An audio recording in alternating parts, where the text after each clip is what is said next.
it is. It's 9 o'clock. Hey! Look at that. Clap on. I guess no one Clap cares off. about this guy. Oh, there we go. One. See, I couldn't time that right to be like the actual clapper. But you know what? I like this. Here's This is the beauty of this show. This is a cold open. I like that. We kind of started, people didn't know what they expected, then we panned. Because again, I mean, for me, it's Tony P. Tuesday. But every other day, it's and Chris. This is the live Zone Primetime. Thank you so much for joining us, whether you're watching on Fox Local or you're watching on Fox 5 DC's YouTube page. I'm producer Chris, and that is Tony P. How are you, my friend? Tony P. Tuesday. I'm Look all at this. How We about got. yourself? I am all in my cherry blossom or cherry blossom adjacent attire Yes, here you today. are. I'm feeling pretty So good let's bring about up the that. bloom cam. Hey, oh, that where you got this? Oh, okay. Yeah, this comes courtesy of Earth Cam and do I Trust for have the National Mall. my binoculars? I know. Well, it's kind of a bummer that it's so dark, because otherwise, hopefully, Where's you would the light see, in our city tonight? You would see that we are officially, Tony P, in peak bloom watch right now because those blossoms remain in stage 5, holding steady in stage 5, according to how many are there? The National Park Service. 6. There's 6. Okay, Which means, listen, today was a little bit cooler. It was. Tomorrow could be a little bit warmer, and that Right. means we could see peak bloom as early as tomorrow or Thursday. And listen, if you are from the DMV, if you are familiar at all with the DMV, yes, that is huge. Well, this peak could bloom is huge. This could be the one motivation to get me back to my morning runs, because I've been just been cold the last few months. I've been just so scared to go out. Maybe just to get my phone up there and record that thing blooming right at the minute Tony that it P, happens. The early mornings are some of the best times to go down and check out the cherry blossoms. You get a lot of people down there practicing their photography skills at the sunrise. Not just practicing, but perfecting. Exactly. Some of them actually professionals, photographers down there. You get artists painting the sunrise and the cherry blossoms reflecting off of the tidal basin. You get proposals. You get people just coming in from out of town. Everything. We have seen it all in my decade plus on the morning show here at Fox. Oh, I can imagine. We have seen it all. It is a phenomenal time to be down there. Let's take a look at some of that. Yeah. Listen, because as much as I love the live shot, the video is better since it's daytime. But you see, listen, this is just from this week alone, so those things are going to be popping before you know it. And you know how I know this was coming? I didn't even need any peduncle elongation. I didn't need any Fox 5 meteorologists. I didn't need the National Park Service to tell me that all of this city was going to be in bloom before you know it. You know how I knew, Tony P? How'd you know? Because I have been sneezing nonstop. My nose is running nonstop, and my eyes are watering non-stop. The allergies are back. They are nothing to be messed with. After incredible cold, where we were all dry and inside, it was freezing all the time. We're just getting sick. Then we get this again on top of it, where our eyes are just all dry all the time. Now, what's interesting about whether it's spring season back home in the Boston area or when I've been down here for 3.5 years in DC, it is really about the smell. I start to smell the fishy that smell. Hey, Leonard Skinner classic. But I start to smell that smell that is almost like bad salmon a little bit, and that's the trees giving off that growth and all that type of stuff. Tony P, no stranger to bad salmon if you've watched his cooking video. you know, that was really good. You set yourself I know. up for I teed that one up for you. Okay, listen. Okay. You're no Richard Pryor. Okay, that was I teed that one up for you. Yes, okay? You did, and I caught it. Only Jekyll and Hyde. I know. It's a Tuesday night. We're having some fun. We are. This is the liveness that you get with a show like ours. You get the chemistry. Exactly. And it's flowing. When I forget to focus the cameras and stage them up. That's all right. Listen, this is an easy way to kind of ease into the show tonight. Of course we do have some serious news we got to get to as well. So let's dive right in. The big story here at 9, we're learning more about an officer-involved shooting in Montgomery County earlier this evening. The suspect shot by police is expected to survive. This all started at a nearby shopping center. Officials say police were patrolling at the Montgomery Village Plaza on Contour Road because of complaints from residents about criminal activity there. Police say the suspect was acting suspicious, and when officers tried to stop him, he ran to the nearby Cider Mill apartment complex. According to police, the suspect then fired at officers who returned fire, shooting the man. He was taken to the hospital in critical condition, but is expected to survive. We got an update on the case from police and a county council member a little earlier tonight during Like It or Not at 7 p.m. In case you missed it, though, we want to take you back to it. Good evening. My name is Dawn Lutke. I serve as the county council member for this district, and I want to thank our first responders, our police department, for their quick, proactive action today. And I am grateful for their service and also for their protection to this residential community, which was placed in harm's way by an armed individual coming onto the property. And also want to thank our Housing Opportunities Commission and Grady Property Management here, who are working with our police department on this investigation. Thank you. Chief, can we ask you a quick question? Sure. In regards to the criminal activity that you said, something suspicious around Contour Road, what were you looking at? What led up? Well, we haven't had a chance right yet to speak with the officers in depth and get from their perspective exactly what they were witnessing. Is Contour Road just a residential area? Because what I'm hearing is in the shopping something center. To do with one of the businesses over here. I believe something happened. Someone I talked to, and that person ran across into this area over here, and it originated possibly by the.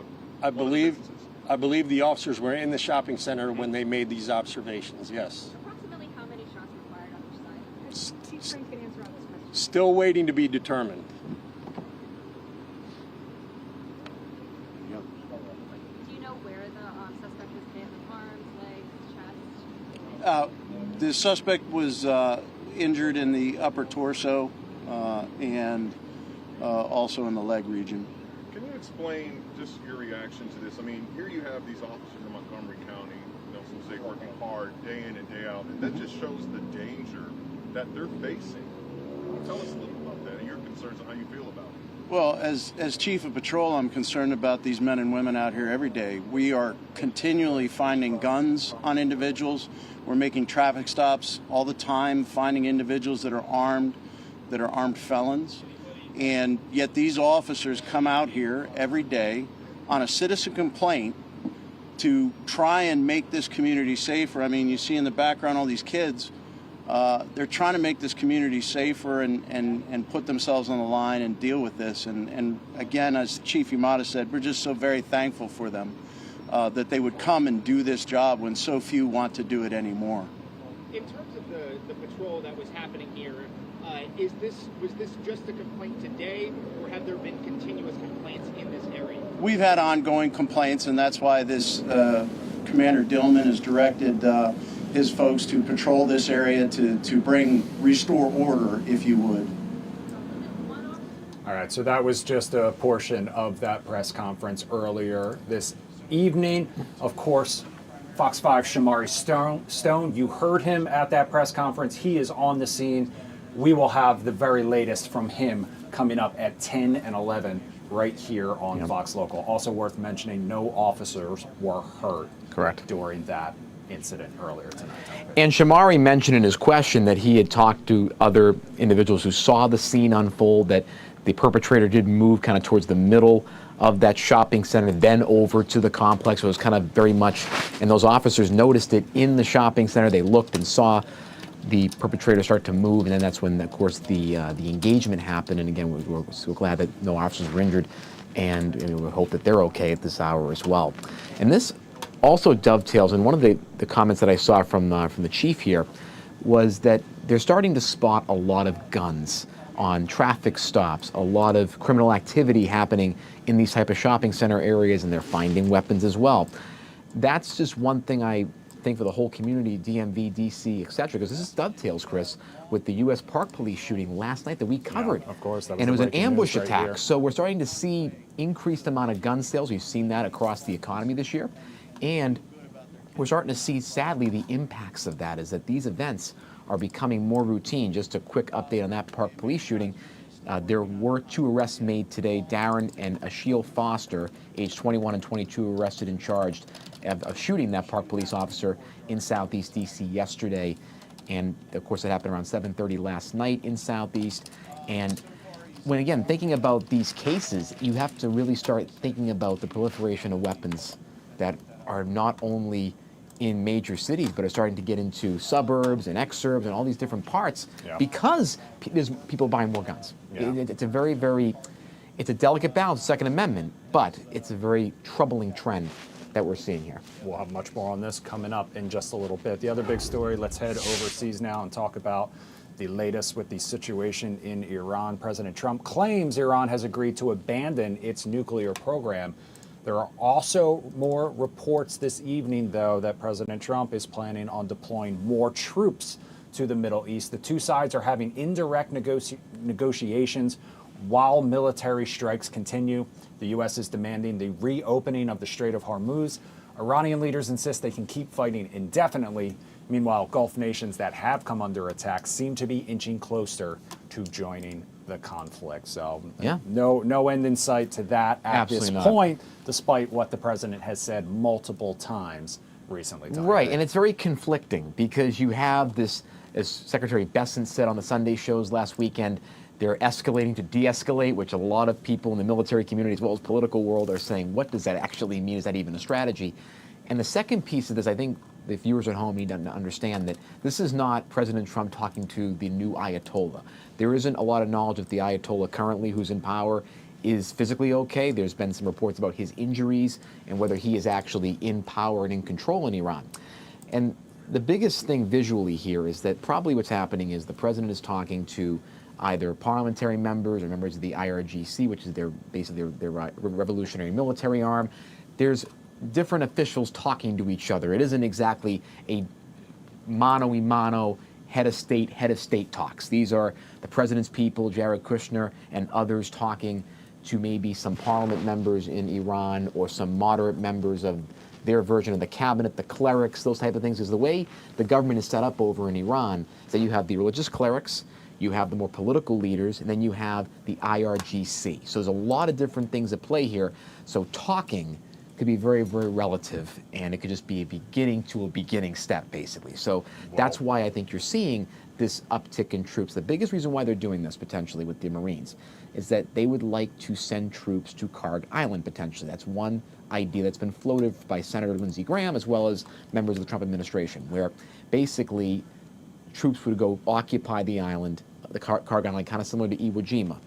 And then you'd have that situation. They could control the oil, potentially. However, that would leave 2,000 Marines on the coastline, where it's 1,000 miles of Iranian coastline, where they would be sitting ducks in a lot of ways. And people, some senators were saying, we took Iwo Jima, we could do this. It's very insensitive to the fact that we lost a lot of people at Iwo Jima. A lot of souls died during that offensive. So, not to mention the fact that they have said that they wouldn't be sending Marines. Right. So it's like there's this... No boots on the ground. Right. There's a conflicting thing. But right. We'll have much more people on that story coming up as well. In the meantime, Tony P., let's talk about what else you've had your eye on tonight. Absolutely, my friend. So we're going to begin in New York. Very sad story, of course, where investigations are focusing on the deadly runway collision at LaGuardia Airport from the NTSB today. Federal investigators say a runway safety system designed to warn pilots of vehicles on the runway did not activate before an Air Canada Express regional jet collided with a Port Authority fire truck.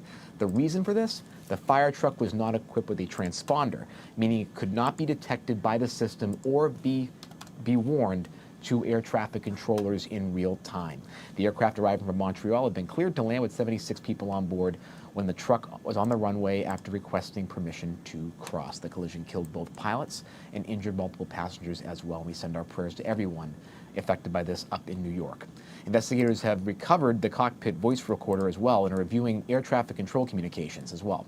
The timing of the fire truck's runway crossing clearance and whether proper guard vehicle protocols were followed are under investigation. And also they're examining why the transponder requirement was not in place for the vehicle and how multiple safety layers failed at the same time. So kind of going off of the issue with staffing and technology potentially coming together here in this very, very sad case. Back in the U.S., a legal fight in Minnesota tied to federal immigration enforcement was a major piece today of news. State officials are suing federal agencies for access to evidence connected to the investigations into the shootings involving Renee Good and Alex Preddy. The state says it has been denied key materials needed to complete its investigations and argues that federal authorities are withholding records that would normally be shared with local investigators in cases involving use of force. On Capitol Hill today is temporary Senate appointment in Oklahoma for new Secretary of Homeland Security Mark Wayne Mullen. Governor Kevin Stitt has selected Alan Armstrong to fill Senator Mark Wayne Mullen's seat through the end of the year. Armstrong is the executive chairman of Williams Companies, one of the largest natural gas pipeline operators in the U.S. and has not previously held elected office. He was sworn in today and says he plans to focus on federal permitting reform, particularly changes that would speed up approvals for large-scale energy and infrastructure projects, something that has stalled Congress in the previous years. At the Supreme Court, justices are weighing a case today that could reshape overall border policy. The case centers on what is called metering, a policy that allows federal officials to limit how many migrants can request asylum at ports of entry each day. The legal question is whether the government can impose those limits as part of managing border flow, or whether asylum law requires that migrants be processed once they reach U.S. territory. The outcome could determine how much discretion the federal government has in controlling access to the asylum system. Turning to the Homeland Security shutdown fight, there are signs of movement in the Senate, but no concrete deal yet. Senate Republicans have put forward a proposal that would fund most of the Department of Homeland Security while excluding roughly $5.5 billion tied to ICE enforcement and removal operations. The framework includes some concessions aimed at Democrats, including funding for body-worn cameras and additional oversight measures, but does not include broader limits on immigration enforcement that Democrats have demanded. The proposal has been circulated among Senate Democrats and discussed with the White House and leadership on both sides, and they say negotiations are ongoing at this hour. But Democrats have not agreed to the framework, continuing to push for stronger restrictions on how federal agents operate, particularly in areas like detentions and enforcement in sensitive locations. And also the House of Representatives is pushing back on this. House Republican leadership has pushed back on the idea of funding DHS in pieces, such as reopening TSA while leaving immigration enforcement unresolved. And they want a more single, comprehensive funding deal. In the world of business and tech, a notable shift for OpenAI. OpenAI is shutting down its short-lived Sora video generation service.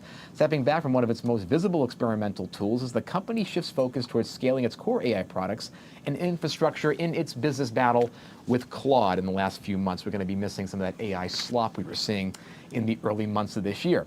Also in business, airlines are making a more aggressive push into premium travel, even as costs go up, Chris.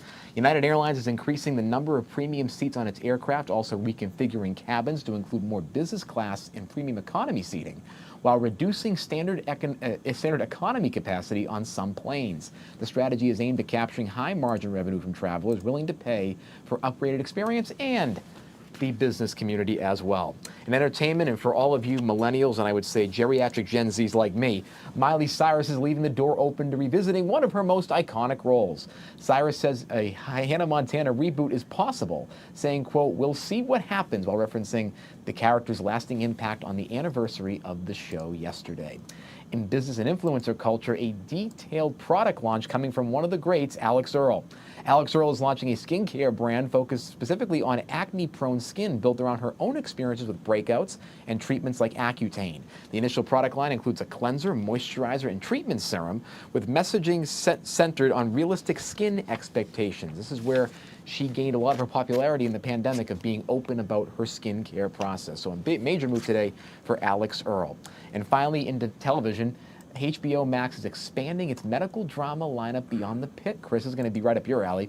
The platform is developing 2 new European medical series that will take creative cues from The Pit, using similar storytelling approaches focused on realism, high-pressure hospital settings, and character-driven narratives. The move reflects an effort to build out a broader international slate anchored by the success of The Pit, adapting its tone and structure for different markets while keeping the same grounded, real-time style of medical storytelling. As Noah Wiley said in some interviews today, that this series could go on forever, not just the limited series. It could go on for years to come because of how good the script is and the topic matter. So way too stressful for producer Chris. I get enough real life. Well, you didn't watch here this? At work. No, I can't. That shocks me. Because you watch everything. That wasn't an insult, by the way. It's just, it's too real. It's too real, unfortunately. Okay. I like a little escapism, especially since I'm watching things usually before I go to sleep. And so I need something that brings me down instead of ramping the heart rate back up. All right, coming up next, we're going to take a quick break. Coming up next, though, we're going to talk about the landmark ruling in a trial involving Meta and what it means for social media users. Marlo Greer is going to join us live to talk all about it. Coming up next. In the meantime, we're going to leave you with another live picture from our Fox 5 Skycam at the wharf. Love that view. It's going to look real pretty come tomorrow and throughout the rest of this week. We'll be right back.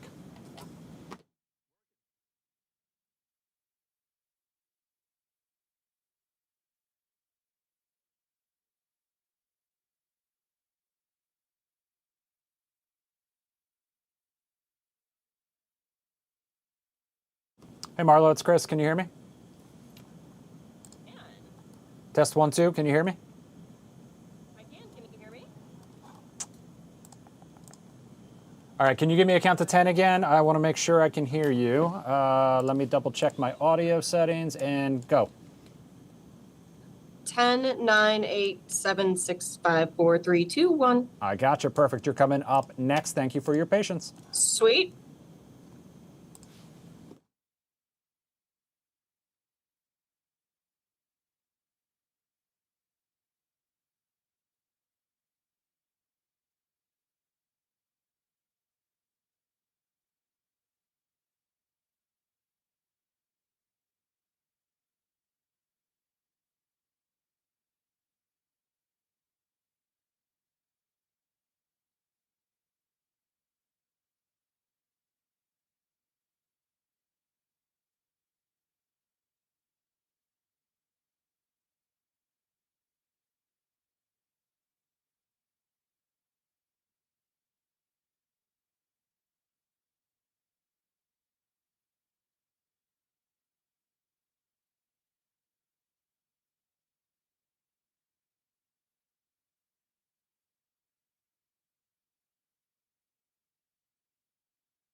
Welcome back to the Live Zone Prime Time on this Tony P. Tuesday. A New Mexico jury has delivered a landmark blow to Meta, finding the social media giant violated state consumer protection laws.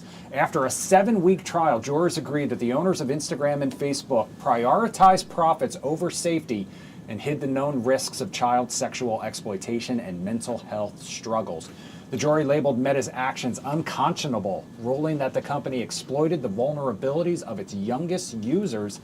The jury found there were thousands of violations, each counting separately, toward a penalty of $375 million.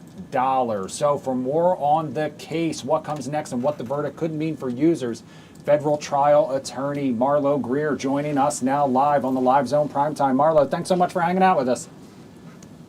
Absolutely. Thank you for having me again. I'm glad that you wore pink this time, even though you lied to your audience and said it was for the cherry blossoms, but I know it was for me. So. It was, of course it was for you. You led that in like a great lawyer. I didn't know where you were going with that, and then you just hammered it home. That was very well done. It's my job. It is, and you do it very well. Which is why you are joining us here tonight. Marlo, were you surprised at all by the verdict? I was not surprised by the verdict. I was excited by the verdict. There are so many kids out there. My daughter hopefully is not tuning in because she will be utterly annoyed with me. But it is really a hopeful verdict for the face of how Meta has to change its practices, although we're still waiting for California. And in terms of, for the viewers at home may not understand the legal nature of this, what does this outcome exactly mean for Meta in terms of how they have to change things potentially, or is it mainly just a payment? And what does this mean for the folks that did sue and did win this case?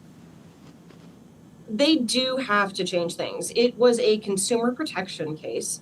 And basically what that means is that you misled us. You didn't, your advertising, anything that you said about your company, that wasn't exactly true. And so there can be consumer protection cases from nursing home advertising to, obviously, this is what we're looking at right now with Meta. So the New Mexico case really focused on violation of its state's consumer protection laws. And really, it's the easiest way to say it is, hey, Facebook, Meta, you lied to us. you built this product and you told us it was safe and you told us that you were making it safe for children, and you were not. It's addictive, it is rife with sexual predators, and the jury agreed with that. So what that would mean for Meta moving forward, especially in New Mexico, is that it needs to change those practices. And we don't really know how we're going to see those practices change. Are they going to institute more parental controls? Because really that's their argument. Hey, it's not our fault, it's the parents' fault. You need to watch out for this more. It ties into the California case because that case goes a little bit further in saying you built an addictive product. Not that you just falsely told us that your product was safe, but you actually built an addictive product.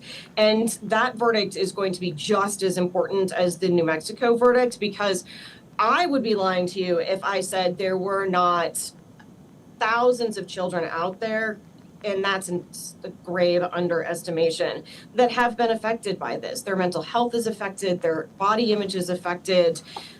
I know a child who had somebody show up at their house in the middle of the night because of these things and locating her. And so there's a lot of kids out there that are affected by this.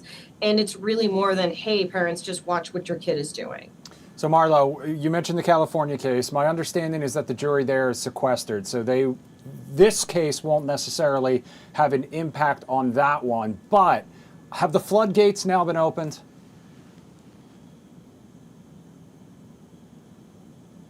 Would it be bad if I said I hope so? It's, no. Have the floodgates have they been opened? They haven't been opened quite yet. I mean, we're really sort of tiptoeing through the tulips, and these are landmark rulings. Is this a product? Is this a consumer protection issue? Is this both? And frankly, it's holding Meta accountable, and that's really what we're looking for here. So I don't really look at it as a floodgate, even though you may exactly be right, and I do hope so, because it needs to change. It needs to be something other than, if I had my daughter here with me, she would argue to high heaven that this is not addictive and these are her choices. And it's not the case. And her teenage brain is not developed yet. Boy, I really hope she's not listening. and so it's just Meta needs to be held responsible, and it does need to change its practices. And I hope that we're going to see this with this New Mexico verdict. And I do think that we're going to get some verdict back that does hold Meta accountable in California. The question is, what is that verdict going to be? What's really interesting about both these cases is, of course, the nature of the addictive product. And one of the big documentaries the last couple of years was The Social Dilemma. And it talks about the algorithm. Do any of these cases, in the New Mexico case as well as the California case, touch the algorithm and how it's structured? And do you have to change it if you're Meta? Because that's the biggest driving thing of how these choices are made, from teens to full-grown adults on these pages. So is the algorithm in play in these two cases, and could it be in future ones? The algorithm is absolutely in play, and that's really the focus of the California case, because it is the addictive product component of it. Got it. It is, how did they do the algorithm? And the algorithm is meant to do exactly what these children that have bravely come forward and said, yes, I have all of these issues. It's meant to suck them in. And I hate to say that it's meant to cause these problems, but it really, really does cause these problems the way that the algorithm is written. So they were found liable for this $375 million punishment. That's really a drop in the bucket for a company that I believe is valued at something like $1.5 trillion. Like their stock went up 5% after the verdict came down. So this is really just a drop in the bucket. Is this like a symbolic punishment, or is the real punishment whether or not they have to institute these changes? The real punishment is whether or not they have to institute these changes, and the real punishment is exactly what you said.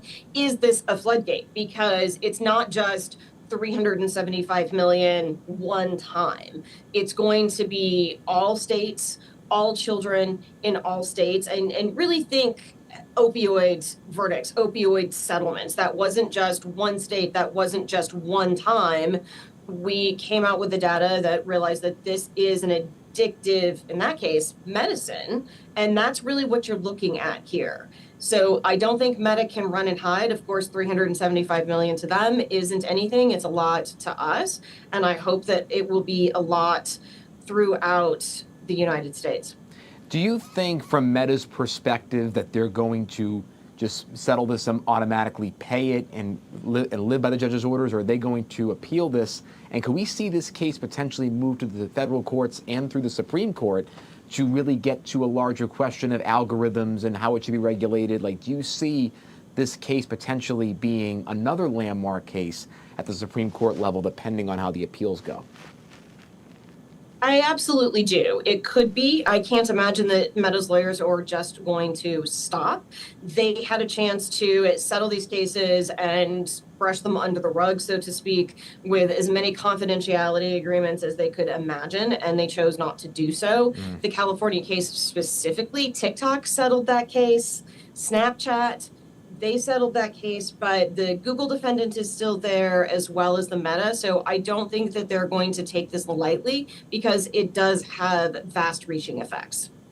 Do you anticipate that these verdicts, when we eventually have them and we start to see what comes next, eventually leads to new legislation? Because I know there is a big push these days to get kids off of social media by any means necessary.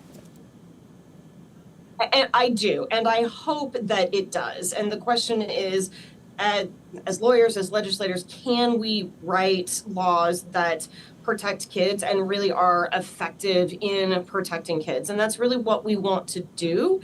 And so I hope that we start to think about that.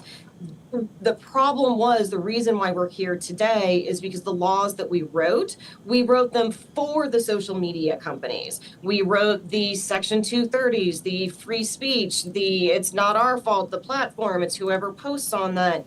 And that legislation, frankly, is why we're here today, because we put those protections in place for what became a huge company and huge companies, and now we need to try to protect kids.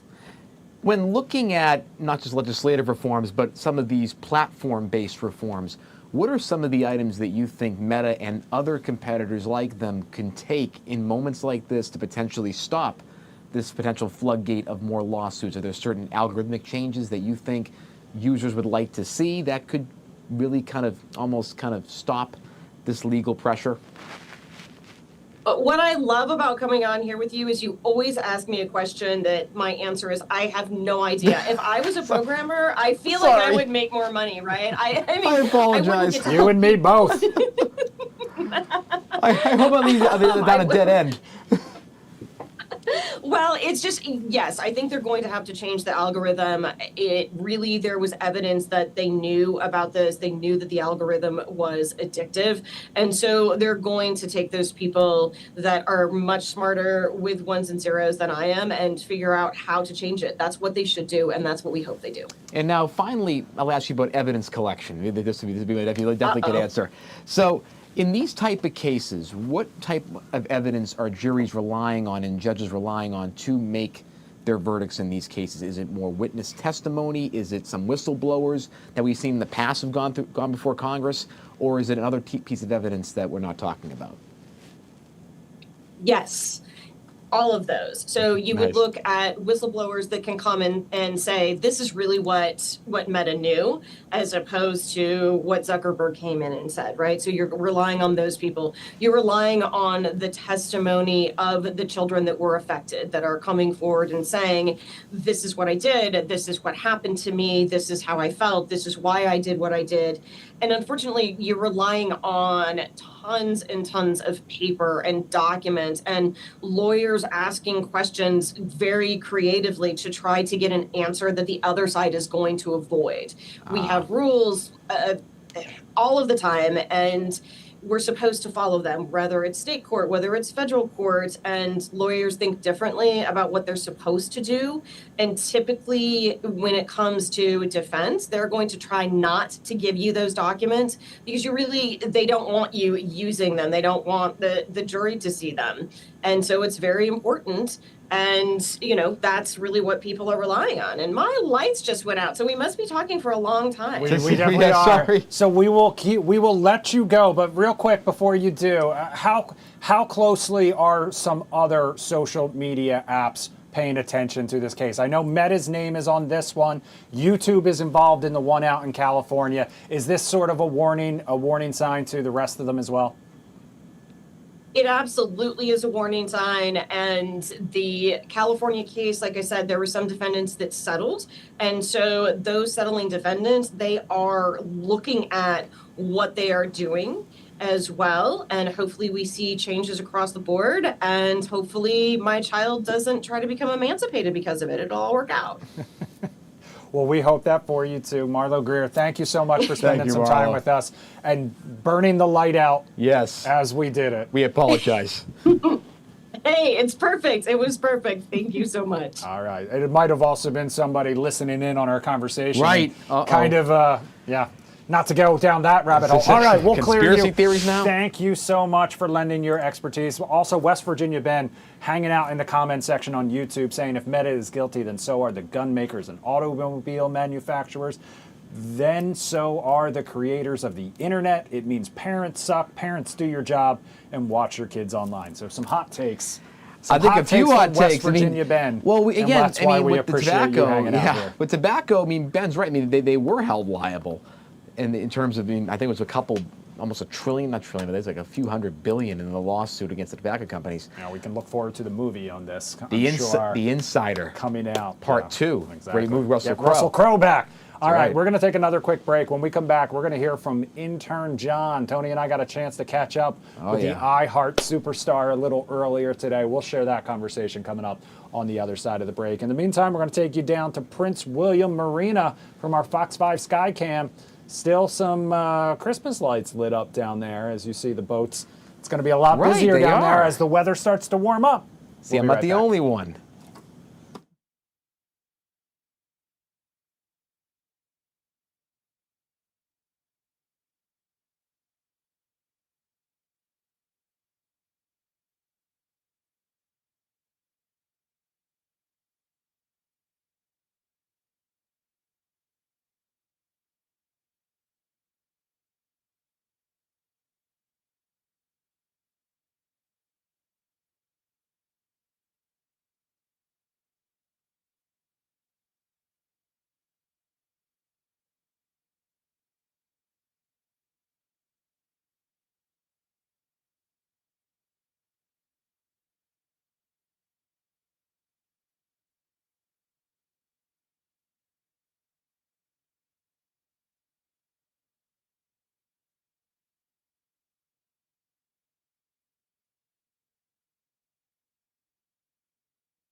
Here, we're hanging out with intern John on the live zone prime time.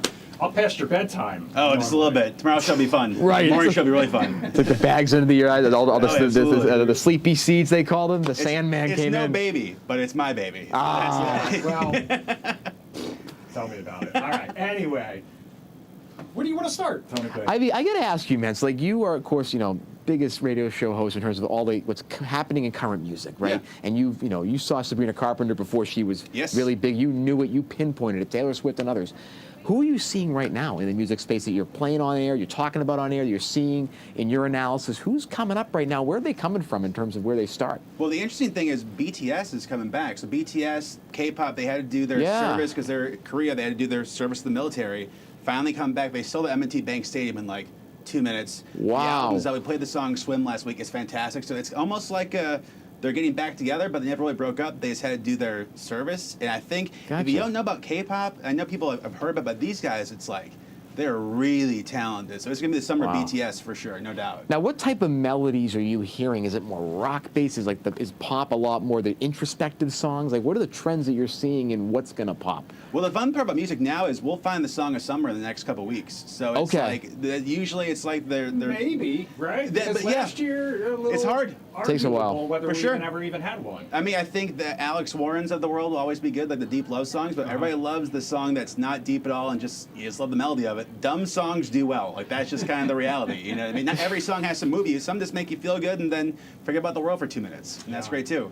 Is that the overall characteristic of a summer song? Like, there's certain check boxes you need to have for a song to go viral like that now in this new age where you have social media and you have radio and streaming? I think it's the songs where you're on the boat in Georgetown or you're driving with your friends, you put it on, you just kind of feel like it's summer break. I think Nelly Cruise before Georgia Line, to me, is one of the greatest summer songs of all time. Strong agree. I think that's still the song that I used for our Fox 5 zip trips. Right. Every single year. We're bringing those back. It comes on, it feels like give me a cold drink and then hang with the friends and enjoy yourselves. I think that's what we need for a summer song. So hopefully we get one soon. We'll see. Anybody you're most excited about or excited to see coming up over the next spring, summer? I mean, Ed Sheeran's got new music coming. That's always good. Again, BTS always good. I'm hoping Shawn Mendes comes back. It's been minutes since we've had Shawn come out. But again, the cool thing with music is we're seeing artists who maybe had hits years ago kind of come with a reassurance. Jason Derulo's got new music coming. Right. And that was the soundtrack to most of our high schools and proms. And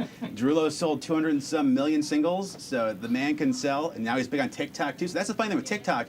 The new generation's like, we found this new artist, Jason Derulo. I'm like, he's been around for almost 15 years. So the nostalgia piece is almost helping some of these artists like T-Pain and others who are bringing back, they're doing mixes.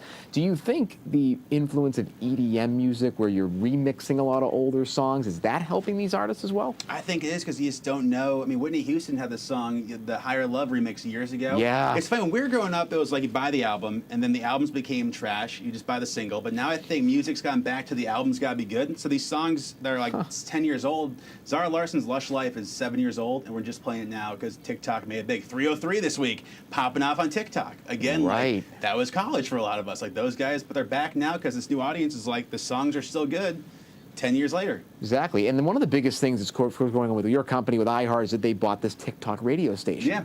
Do you think that that's going to be helpful for new artists? And how are you all approaching this as you look for new music and try to get guests as well? Well, I think the big thing is music's an experience. So it's not just you hear the song streaming somewhere. It's going to be events with TikTok people. They're doing jingle balls, doing the iHeart Festival. So I think music, again, we need experiences. There's nothing like seeing a live concert. It just is. It's just better. And so a chance to see these artists when they're just coming up is fantastic.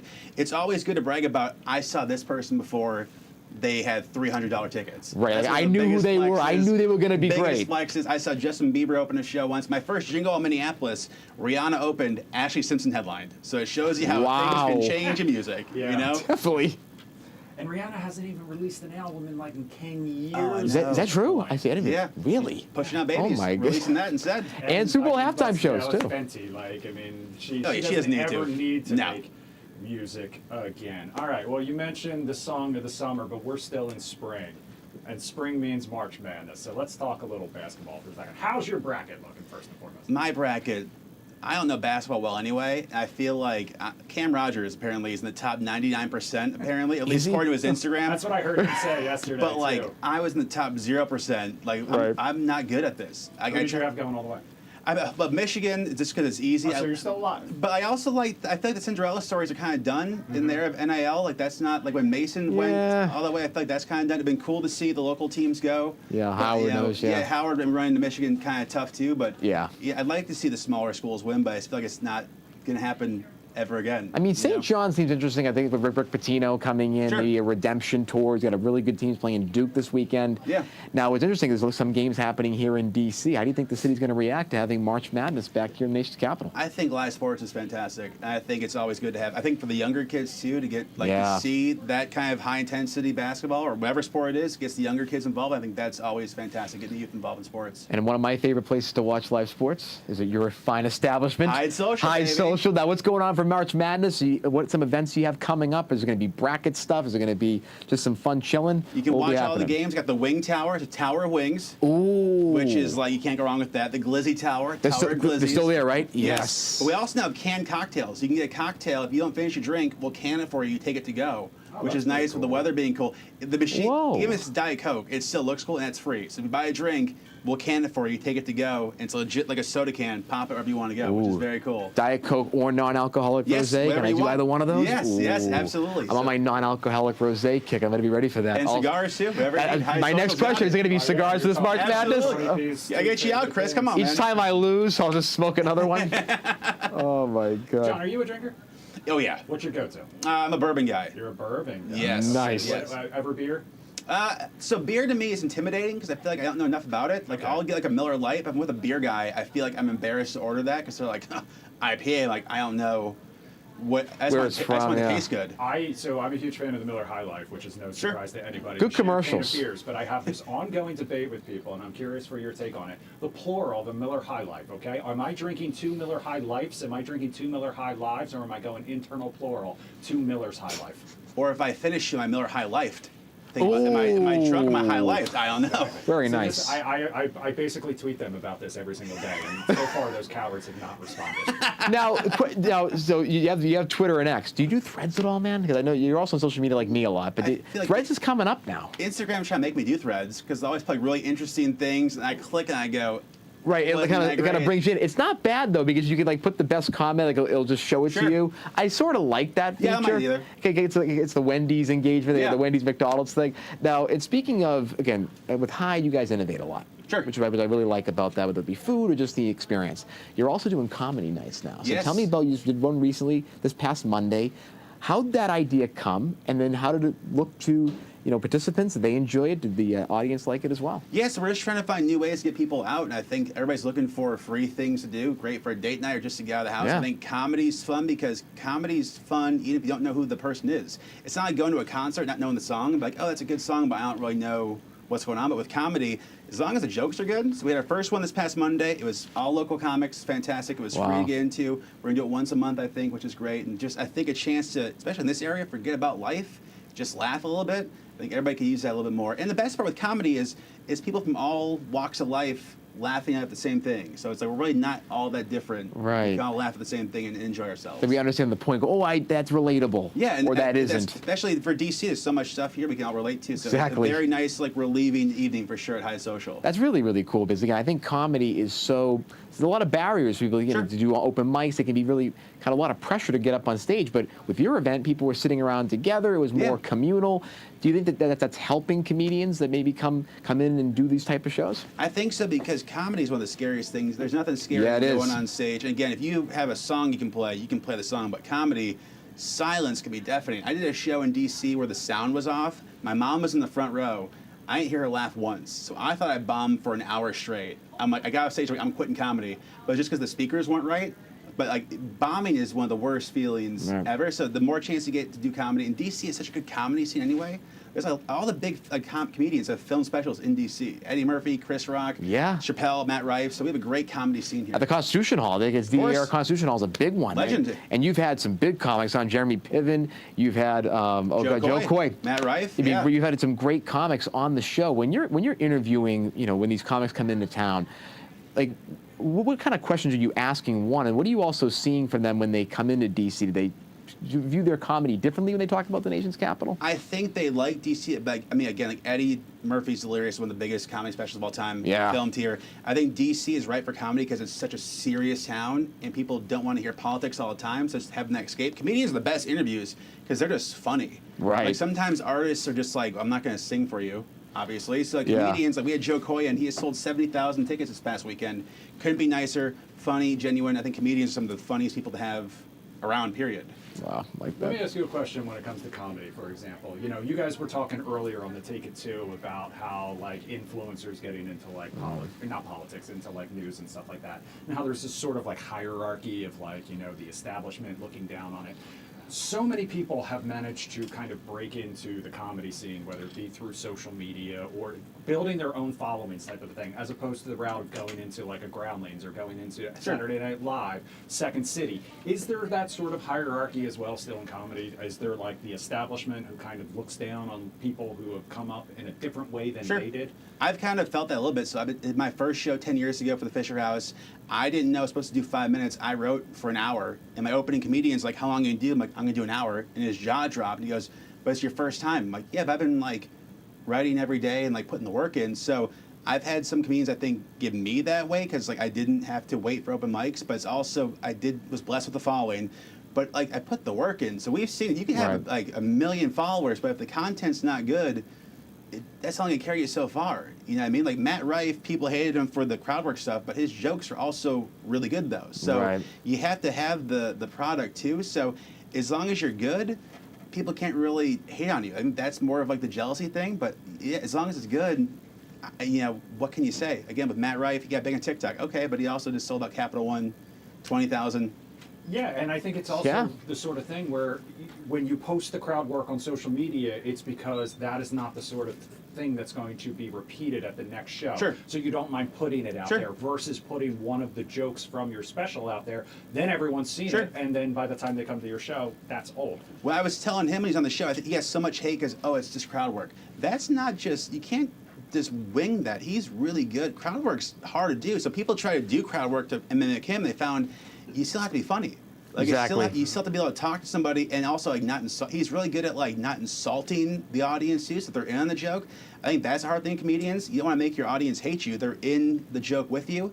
And I think that's also like it's a craft like anything. It's a craft. Yeah. The reason Chappelle looks effortless is because he's done it for 30 years and put in 10,000 hours. I think that's the big difference for sure. Well, and there's also, I think, some influencers that just go right to the stage and they can't tell jokes, but they leverage a following. They did a couple of skits. I think there's definitely a legitimate criticism of that. But I think you're right. I mean, if you're funny and you're naturally good at it and you just came in a different route, who cares at that point? Well, there's the big thing among musicians now is these kids who get big on TikTok will get like the one song that goes whatever, and then the label goes, put them at Capital One, but they haven't done the 930 clubs or the anthems and worked the way up to no stage presence to where something goes wrong on stage in front of 20,000 people, like Alex Warren at the Grammys. How do you react when you can't hear yourself? So we're seeing a lot of these young kids who had millions and millions of views, can't sell tickets to save their life, but they have the views and the free listens. So that's getting people to spend money.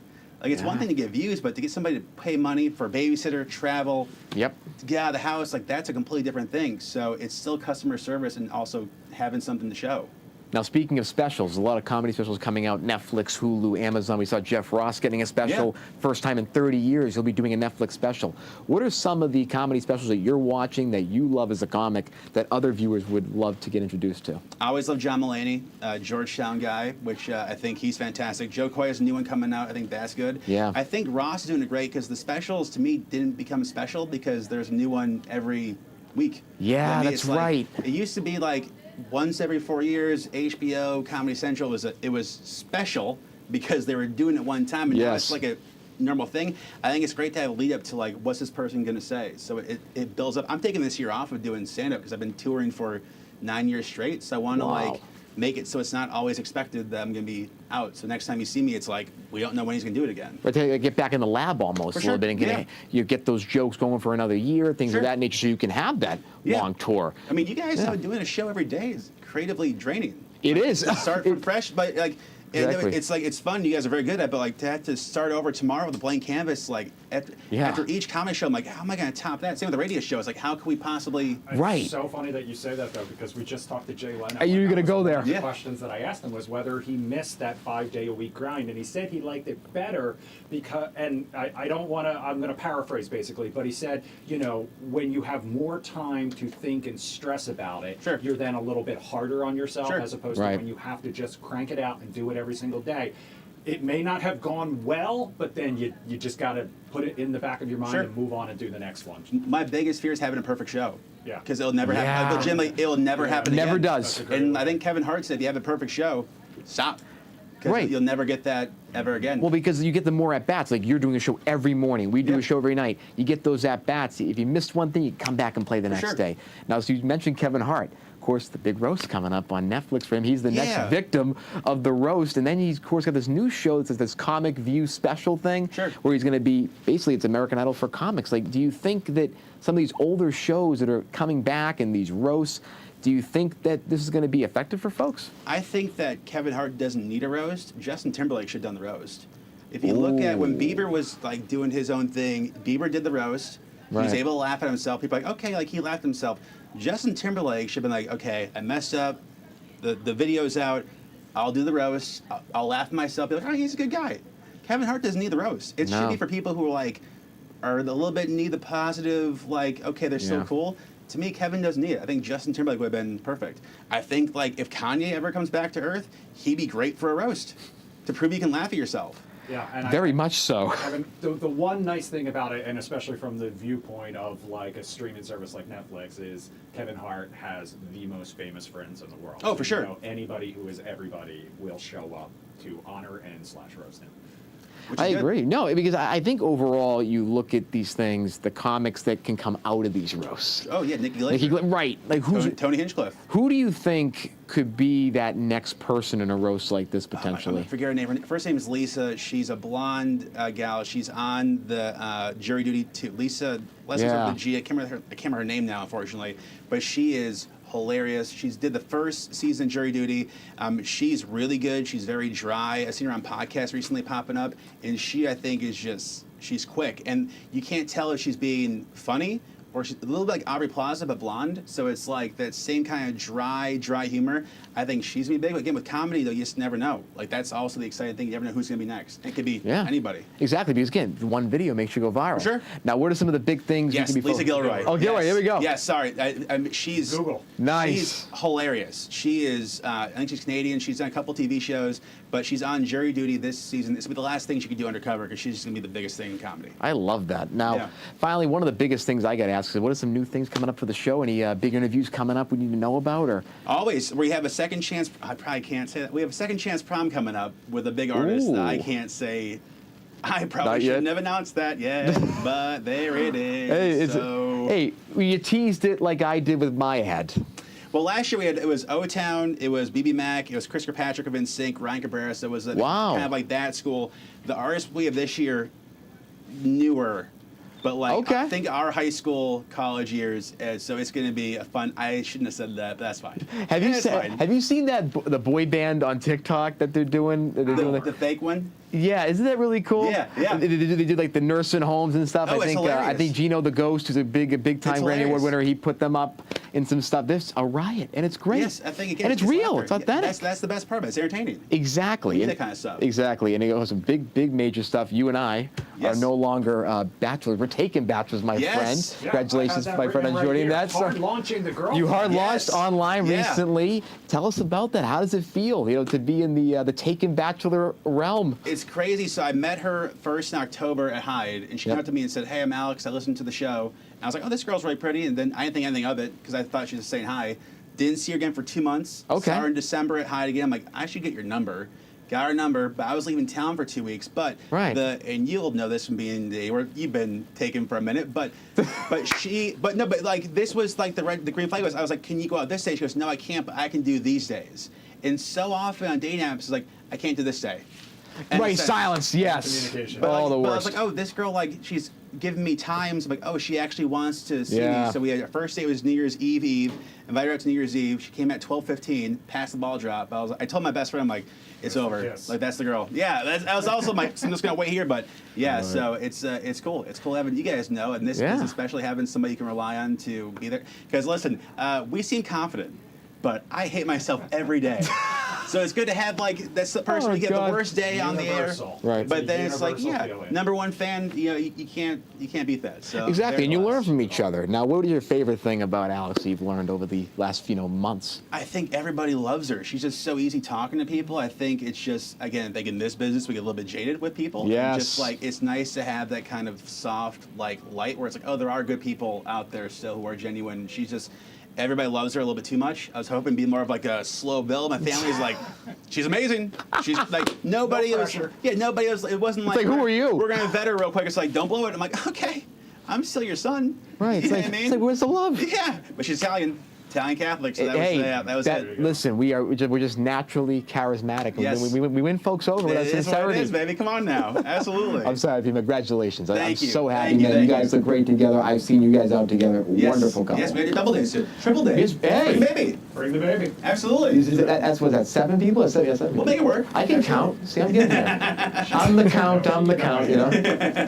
Oh, my God. Glad to see it. All right, Intern John, thank you so much for spending some time. Thanks, pleasure, guys. Always good to see you, my friend. Yeah. Well done.